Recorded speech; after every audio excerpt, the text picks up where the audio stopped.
Daushe ina Azima? Azima tana gida ba ta. What? Na. Me ke damunta? Mura. To ya kuke yin dare yayi? Kwana muka yazo.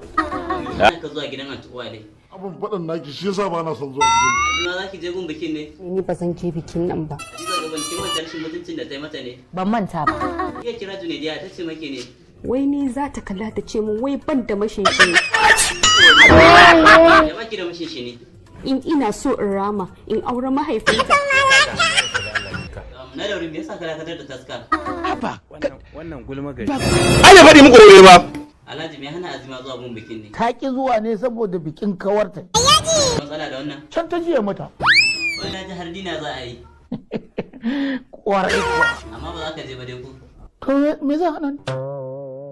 Dina na yara ne ba. Ai komai yaratan mutum ko girman shi. Akwai na gaba da shi.